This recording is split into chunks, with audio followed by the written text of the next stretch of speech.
Good morning, everyone.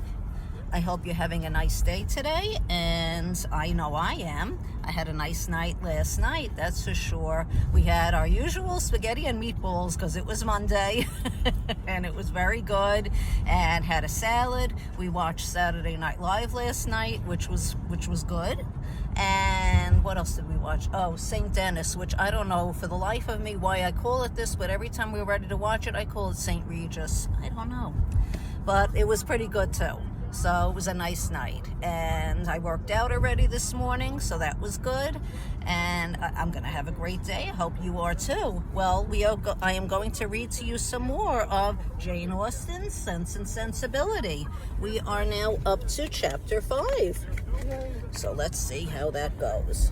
Okay. No sooner was her answer dispatched than Mrs. Dashwood indulged herself in the pleasure of announcing to her son-in-law and his wife that she was provided with a house and should incommode them no longer than till everything were ready for her inhabiting it. They heard her with surprise. Mrs. John Dashwood said nothing, but her husband civilly hoped that she would not be settled far from Norland.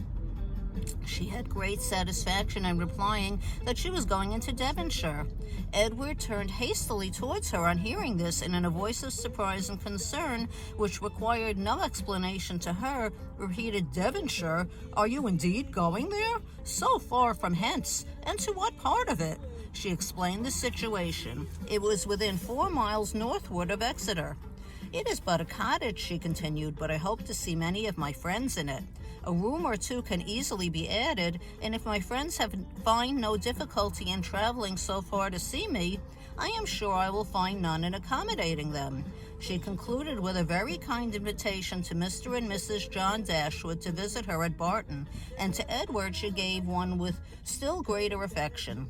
Though her late conversation with her daughter-in-law had made her resolve on remaining at Norland no longer than was unavoidable, it had not produced the smallest effect on her in that point to which it principally tended. To separate Edward and Eleanor was as far from being her object as ever, and she wished to show Mrs. John Dashwood by this pointed invitation to her brother how totally she disregarded her disapprobation of the match.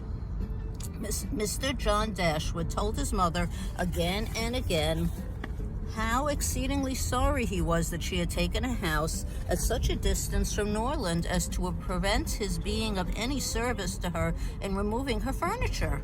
He really felt conscientiously vexed on the occasion